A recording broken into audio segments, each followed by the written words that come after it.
This is my 25th year at CGA. I joined in 1999, and the board at that point gave me one task. They said, get us into China as the most important market access activity. Let's just think about what a ton is. A ton is a huge amount of fruit. And we're talking about 180,000 tons. So it's a massive volume of fruit that goes into that market from South Africa. This one was completely different. We sitting in there and seeing the new GNU walk through the door was quite inspiring. Total change that high, but it still means that our fruit is 12% more expensive than the Australian, just on tariffs alone. And then there's a VAT that's added to that as well. So the total tax is in excess of 23-24% before you even start talking about the price of the fruit, So the orange juice futures price just shot through the roof. I mean, if you wanted the best investment you could have made in February this year was to buy orange juice futures.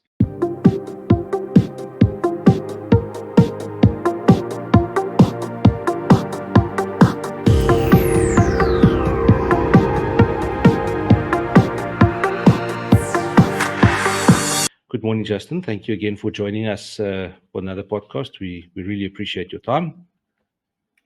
Especially first thing on a Monday morning. It's we really appreciate it.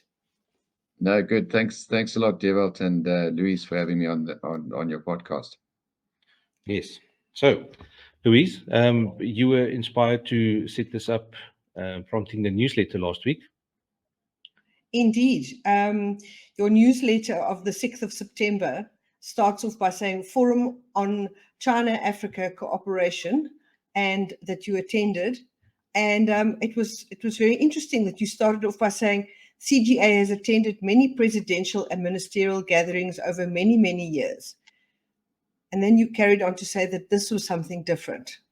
So tell us more. Yeah, so as mentioned, I've been fortunate to have been invited to attend meetings abroad with different presidents. And so I went to Russia many years ago with President Zuma. And then in 2019, just before we won the Rugby World Cup, went to Japan with President Ramaphosa, in fact, in Yokohama, which was about 10 kilometers from where Siya Kolisi lifted the trophy. So and my sort of feeling when I came back from those trips was that it wasn't of much benefit to the citrus industry or agriculture at large. Most of it just seemed to be a big talk shop and the opportunity for posturing and taking pictures and being kind to each other and talk about themselves rather than actual concrete evidence of anything that would be of benefit to trade or to the economy or to business. It was all about politics. This one was completely different. We sitting in there and seeing the new GNU walk through the door was quite inspiring. Total change. We were addressed by the president. We were addressed by Minister Parks Tau. And all of them stressed the business aspects of the negotiations and discussions that they were having. And it was, coming back and looking in the press and reading about, further information around what was discussed and the different deals that were struck was completely different from before. So it was really inspirational, and let's hope that that it wasn't just talk and that things do start to happen now. So, if I get this right, you were invited by the president to go with on this trip, or did CGA send you to the summit? Yeah, so there's a business delegation that accompanies the president, and the Department of Trade, Industry and Competition send out invitations to selected people to attend the business forum. So FOCAC itself, I think, was like on the Thursday, and on the Wednesday, probably about 400 business delegates gathered and had discussions. So really high-powered people, a lot of automobile people from China, from Chery and Photon and those sort of companies.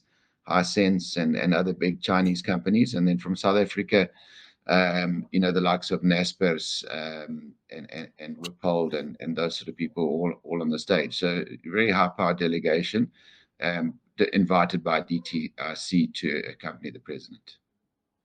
Wow. Okay, and what was the vibe and the feeling amongst the business people about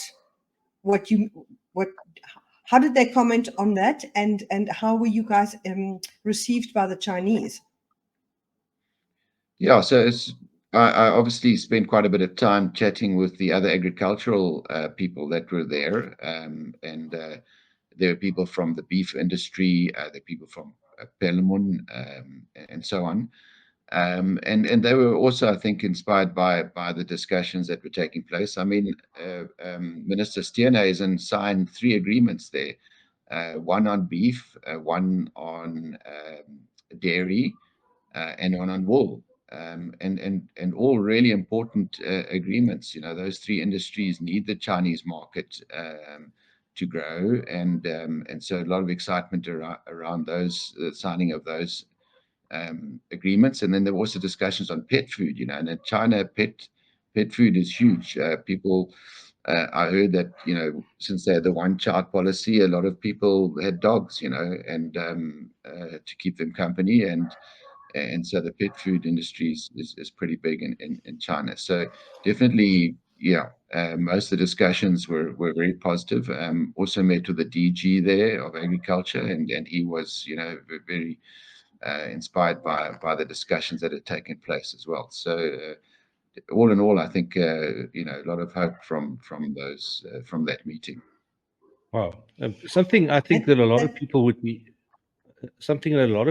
interested in is Mr. Steenhuisen. This is a completely new portfolio for him. Did he have a bit of an aha moment when he saw all of this discussions and everything? Yeah, I actually had the opportunity to have dinner with the minister, which was fantastic as well. You don't get those chances here in South Africa. You seem to have to travel abroad to sit with your minister. But I don't know if you follow him on Twitter, but he's all over the place. He's been visiting farmers here, there, and everywhere, which is also really fantastic. And so I think he already had a really good grip on what is important and how important China was before he got to China. I think his advisors, etc., have been getting a lot of information from industry, and he's been briefed really well from the discussions I had with him. Obviously, there is a concern being the leader of the DA and being the minister as to how his time is going to be spent. There's lots happening in the GNU, as you can see from the Bella Act and things like that. So I'm sure a lot of his tension is on those matters. But I must say he doesn't skimp on the agricultural side from what I've seen following him on social media, and talking with his advisors, etc. So I think he knows what he's in for, and he's definitely got a huge heart for agriculture. Well, that's fantastic to know. That's fantastic. It's a difficult portfolio to take over, but I think he has come with a bit of a breath of fresh air and a lot of hope to a lot of people. Yeah, I think one thing is separating land affairs and rural development from agriculture is hugely helpful for him, because I think those other 2 portfolios are, the genders are a little bit different from agriculture and sometimes conflicting with agriculture. So I do think that'll help him, because he'll be able to focus in just on what's important for agriculture without worrying about the compromises, etc., that might take place with land affairs, etc. So I do believe that'll be positive for him. Great. I'd like to pick up the rest of your newsletter where you mentioned how CGA has grown and will be serving, and is already serving, several other Southern Hemisphere countries, and the importance of China to all those countries. And you were saying here, South African citrus just China is an important market for just South African citrus, taking up 8 to 10% of the exported fruit. So obviously with these other countries, if you add that, it's going to be, it will be more than that. And it's also 20 years since access was granted to China. Do you want to elaborate on that a little bit, please, Justin? Yeah, Louise, it's interesting. This is my 25th year at CGA. I joined in 1999. And the board at that point gave me one task. They said, get us into China as the most important market access activity. And at that time, Dr. Mona Mashaba was the agriculture attaché in Beijing. And in fact, if you go back to 1999, 2000, not many people were interested in China. It wasn't what it is now. And I was the only agricultural guy going to Beijing. And Mona used to set me up with a translator, a driver, and a car. And he set me up with meetings with anybody and everybody. And I tried to network as widely as I could, because China is a different place. You don't find people that just work in agriculture. The corporations there have got little fingers and pies all over the place. So you'll go and see somebody from China Oil and China News Agency, and they're all involved in agriculture in some way. So that you try to meet absolutely everybody you could. And then we were, that was 99, 2000. We were very fortunate in 2004 that the Minister of AGSIC, the Plant Health, was coming here to South Africa, and he wanted to leave something behind. And our protocol was on the table at that time. And so they signed it in 2004, which was a very quick turnaround for an access application to take place. And so we got access in 2004, very slow growth in volumes to China from 2004 to 2011. I think it went from 0 to 10,000 tons. 2011 to 2018, it went up from that 10,000 to about 80,000, 90,000 tons. And now we're sitting in between 160 and 180,000 tons. And, let's just think about what a ton is. A ton is a huge amount of fruit. And we're talking about 180,000 tons. So it's a massive volume of fruit that goes into that market from South Africa. Obviously, Zimbabwe got access to China very recently, last year, I think, or the year before. So they're in the market now. They don't have a big industry, but there's a lot of new plantings happening in Zimbabwe. Botswana are hoping to get into China. There's about 800 hectares that's gone in, and Celebepikwe, 50 k's north of the border. In Mozambique, there's about 500 hectares that's gone in around the Mazinga Dam area, and they'll also be looking for access into China. Not big volumes coming out in Namibia, and Eswatini obviously, has been a member for a long time now. So those other southern African countries don't have huge volumes. They're dwarfed by the South African industry, but they will grow and they will add to those volumes. So we still got to get a grip on exactly how that's going to affect the long-term volumes going forward. But China will undoubtedly be seriously important. It's always been a good orange market, and then grapefruit flew for a while, but last year it came down, unfortunately.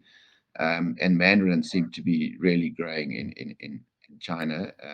Lemons was growing, and then this last year, the Chinese themselves produced a lot of lemons, so we didn't see the growth that we anticipated in lemons this year. So it's sort of flattened a little bit over the last 2 or 3 years, but it still has huge potential growth and maybe needs some stimulus in terms of some sort of promotion or something like that. Was there any discussions at the summit and between all the leaders and everybody about the phytosanitary requirements? Are they, because I know that's always an issue, and the less requirements there is, the better for the fruit to go through. Is there has there been any discussions or movements or anything on that? Yeah, so at FOCAC itself, it wasn't a technical meeting, so it was more sort of high-level discussions on policy and that sort of thing. So no detailed discussion around phytosanitary issues. And in fact, for citrus into China, they reviewed the protocol 3 years ago and changed the lemon temperature treatment, which was hugely beneficial. We do have more research now that shows that we can give the same risk mitigation with slightly higher temperatures. So that needs to be sent to the Chinese authorities for them to consider. But from a citrus point of view, there's no discussion around whether the treatments are required or not. They're all technically based. It's one thing that the Chinese have done as opposed to the EU. They base everything on good science, and they engage responsibly. I think you were asking earlier, how was the mood from the Chinese side? The Chinese people are amazing. They're amazing hosts. They are incredibly enthusiastic and energetic about everything. You meet them in the streets, and the one day we couldn't find a taxi, and the young lady said, "No, get in my car, I'll take you to your hotel." Total stranger. So we got a chance to drive an electric vehicle, which was absolutely amazing as well. She said it can drive itself. It's got all sorts of things on the side that pick up where the other vehicles are, etc. So yeah, really friendly people, and you're looking for directions, and you're underground, and the person leaves their coffee station, comes up and points where the hotel is, that sort of thing. So they really are a fantastic nation. Wonderful. Dewald, do you have a question? No. If you've got something, you can go. Okay. I'm also looking again at your newsletter, and it says one of the problems that South Africa has is the import duties. The fact that we are a disadvantage compared to competitors with free or preferential trade agreements. China offers so much opportunity for us, and you say the government was there and things were different. Have you got any comment on that? Yeah, no, for sure. In Asia, in general, import duties are what's holding us back. So if you look at Australia, which is our biggest competitor in Asia, they've got a distance or geographic advantage over us. They've got they're on the same time schedule as China and a lot of Asian countries, so it makes their business a lot easier. And they have zero tariffs into most Asian markets, including China. Whereas we go into China at 12%, which isn't high. If you compare it to India, that's like 36 or something percent. It's not that high, but it still means that our fruit is 12% more expensive than Australian, just on tariffs alone. And then there's a VAT that's added to that as well. So the total tax is in excess of 23-24% before you even start talking about the price of the fruit.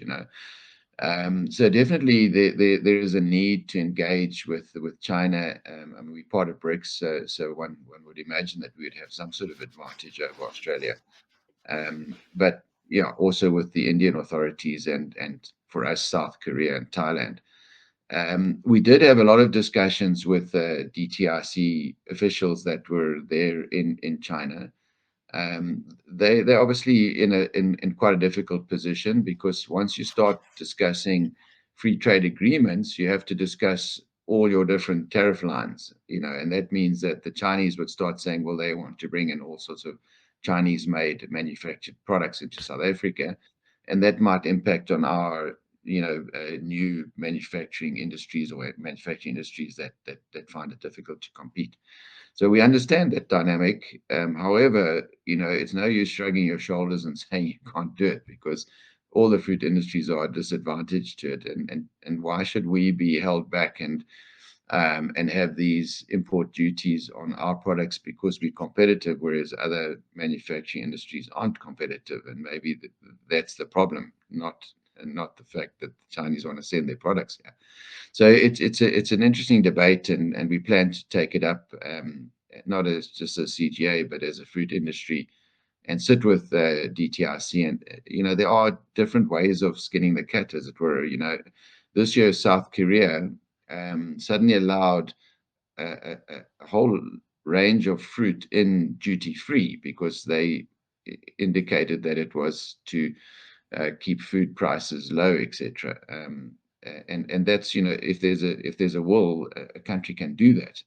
Obviously, if they do that, for example, they did it for grapefruit in South Korea. You have to allow all grapefruit. You can't just do it for one country or a group of countries. It's the most favored nation clause. You have to give it for everybody. But for grapefruit for South Korea, it wasn't an issue. And we'd be quite happy for China to do that for oranges and allow everybody in duty free, because, as I say, our competitors are already in their duty free.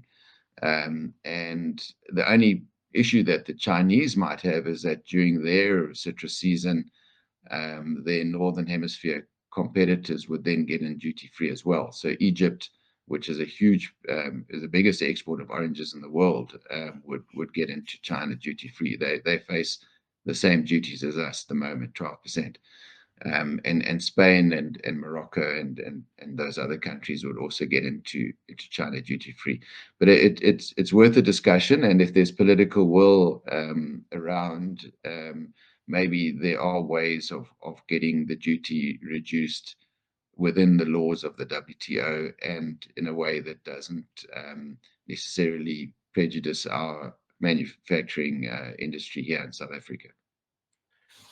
Just a question. Those duties, I've got a basic understanding of how it works, but could you maybe explain just high level, how does that work? So there's a 12%, but who pays that at the end of the day? How does that duty system work? Yeah, so I'm not that close to it, but my understanding is, let's say your oranges are going for 100 Rand a kilo. The duty is 12%. So the importer would have to pay 12 Rand across to the government and buy it for 112 Rand, and then obviously put it into the trade at 112 Rand rather than 100 Rand if you didn't have the duty. Oh, I see. So that cost is laying on the importer or the buyer on the Chinese side, which makes his cost more. It's not that it comes out of the pockets from our growers. Correct. Yeah. Okay, interesting. Everybody's been talking about India lately, and that the headlines has been saying India is the next China. Have you got anything that you can share with us on the India story? Yeah, we were in India in April this year, and sure, what an exciting place. We went to the different wholesale markets and witnessed what goes on there. I mean, India now, as you know, has now got the highest population in the world. So and they mostly vegetarians. They eat an amazing amount of fruit and veg, and a lot of the importers are really preferring South African fruit. Hortgrow have had really good promotion in India for both apples and pears. And pears are now 85% of imported pears in India are now from South Africa. So they've got a huge appetite for South African fruit. They say our price levels are good. They say our taste of our fruit is exactly what they want. And we're a reliable producer and exporter as long as our logistics works well. So I firmly see India as being the next really big number, and I predict that in 10 years' time, 30% of our product will go to India. Wow. They're just now starting to take a whole lot more mandarins. We have a new ambassador going to India, actually leaving at the end of this month to take up his post, Ambassador Suklal. Ambassador Suklal is a veteran in diplomacy and was, when I joined the industry, the ambassador in Brussels and helped us with the CBS issues in those days. And so I had a meeting with him, and he's really keen to promote the whole fruit industries in India. he's got some really exciting ideas as to how the embassy can help us out of New Delhi. So yeah, India, massive opportunity and definitely the future for us. Wow. Wow, that's super really exciting. Great. Thank you. There was so in India also has quite strict phytosanitary requirements, if I'm correct. Is that stuff that's still under discussion, or can it be vetted? No, so they don't have a protocol, so there's different ways of entering a market. Some is where you have to negotiate a protocol, like China, the US, Thailand, Vietnam. So you have a protocol that covers all the requirements. India don't have that. They have a permit system and they have regulations. So the importer gets a permit and there's certain regulations that you have to meet. The strange one in India is that they haven't allowed what's called in-transit cold treatment. So they don't allow you to put your fruit on the vessel and to cold treat it in the vessel on the way to India. They say that you either have to do land-based cold treatment or you have to use methyl bromide. And everybody's phasing out methyl bromide. And a lot of the imported South African products into India came in and were methyl bromided in or fumigated in India. And the Indians aren't happy about that because they've signed the Montreal Accord, which says they'll bring their methyl bromide usage down, and here they have to use it on South African fruit coming into their market. So, it's really important that we get the in-transit cold treatment allowed, because then we can do it on the vessel on the way across there, which is what we do for all of our cold treatment markets. And that process to get that regulation changed is very advanced. We've been sending pilot shipments over there as a trial for a few years now. We sent a trial shipment now in the last month or so, and it was received well. No pests found on the consignments. So all that information now is sitting at New Delhi, and we're hoping before the 2025 season that they will then allow us to do in transit, and that'll make quite a big difference to the industry. Apples and pears can both go in transit because they went through the same process of trials and they were accepted. So their regulation has changed, and there's a big demand for South African apples and pears there now. It was quite interesting just seeing the South African flag on some of the buildings there and seeing the port grow promotional material in a lot of the importers' kiosks and stalls, etc. And we obviously want to follow that recipe and get more of our product into India. Now, we met a lady at the IFPA conference. What was it now? It feels like it was 4 years ago, but it's just a month and a half ago. That was from India, from an importing country, importer's company. And she said that 100%, she's got pear supply year round, and it's all South African pears. And it was fascinating to hear. Yeah, so they've done a great job, and the importers there, we met 5 of them in April. Big importers, guys who are moving big volumes, and they just love South African fruit. So there's huge potential there. Oh wow, that's really very good exciting news. Fantastic. Well, Justin, I don't think we want to keep you much longer. It's Monday, and I know you've probably got to get on with things. But thanks very much for your time. Yes. Do you have any kind of final wrap up on the China-Africa cooperation event? And maybe some inspired, and maybe a bit of something for the growers for the next season, because I know we're sitting at the end of this season. Yeah, so I think just on the season, it's been an incredibly strange season for us. We started off with an estimate of 182 million cartons from last year's 165, so anticipated massive growth. And then as the season started, we realized that the size of the fruit was a bit smaller, and you go one count smaller and you lose 10% of your fruit. So immediately that started to have an impact. And then the Brazilian estimate came out, and their orange crop is down 24.4%. And Brazil, just to give you an idea, they produce 18 million tons of oranges. That's a lot of oranges. And they produce 70 to 75% of the world's orange juice. So they go down by 24%. That's a massive volume of oranges no longer there. And orange juice stocks were already low.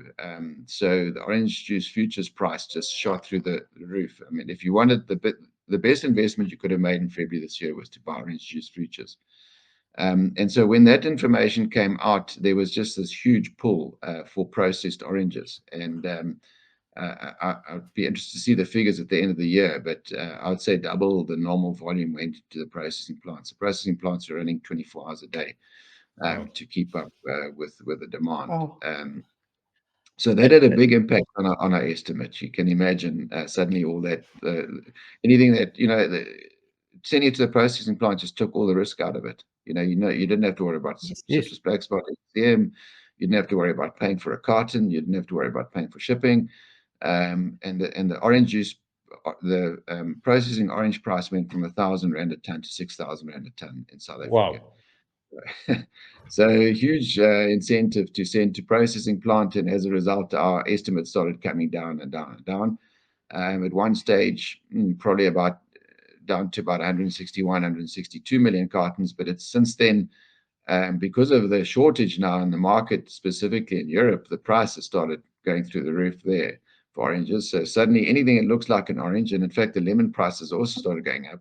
So anything that looks like an orange or a lemon has been put into a box and exported at the moment. So we got this little bit of a bounce at the end of the season. So it has now climbed above last year's figure. So it'll be another record crop, but only slightly. So last year was 165.3, and I think it's 165.4, and maybe we'll go up a little bit more. But definitely not way off the 182 that we anticipated at the beginning of the season. So I think really good news around the juice, because it just given another diversification for growers, and it's something that we have our strategic planning session in end of October this year, and end of September. No, end of October, yeah. And one of the things we're going to be looking at is that juice dynamic. So we're getting people from Brazil to come and help us understand what's happening there. And then just maybe to plug the CGA Citrus Summit next year in March, we've got Prof. Marcos Neves, who is the boffin on Brazil, coming over to speak at the summit. He's one of the guys who actually does the estimate in Brazil each year. So if there's anybody close to the fire, it's him. So we really need to understand what's happening. Is this a short-term impact of the El Nino from last year where they had heat waves? Or is there a longer-term impact from Asian greening that's going to mean that these elevated prices stay for a while? So we're trying to understand that so that we can assist the growers in making their decisions in the future. That was, if I remember, I must go back and just double check on what I'm going to say now. Is when we had I think it was the Vision 260 podcast earlier this year, I asked about what's the CGA stance on the juice, and at that stage, I think you said, well, you guys are focusing more on the fresh produce, just the fruit going out, but it looks like that might be changing a little bit. Yeah, precisely, and that's why we need to chat about it at this strat planning session, because we have been really focused and fixated on exports, because it earned 95% of the revenue and accounted for 70% of the product. If that's going to change, then we need to understand that, because I mean a lot of things will change. Then growers will plant different varieties of Valencias if they're planting them for juice rather than fresh. Their orchard practices will change, etc., etc. So we really need to get a grip on it and advise growth accordingly. Wow, sounds very interesting. I know, and I would imagine that this is not something that you ever anticipated, with the Vision 260 getting everything ready in the ports for bigger volumes and getting everything ready. The last thing that you probably thought of was the lack of juice in Brazil would make this happen. Yeah, we sort of got an inkling of it at Berlin in February at Fruit Logistica that something was happening in Brazil, but we thought it was Asian greening related, not necessarily El Nino related. So but I mean, never anticipated it would come down by a quarter. I mean, that's huge drop, and also, you know, the longer term implications, we didn't anticipate that at all, as you say. Wow, fantastic. Well, Justin, thank you so much for your time and Thank you. coming to chat to us. I'm pretty sure there will be many more of these coming in the future. Yeah, thank you very much. It's a really Thank good opportunity to reach out, and I'm always available. Thank you. Thanks so much. Thank you. Right, you must have a lovely day. Yeah, you guys as well, then. Great stuff. Cheers. Thanks so Thanks. much. Bye. Thanks. Bye.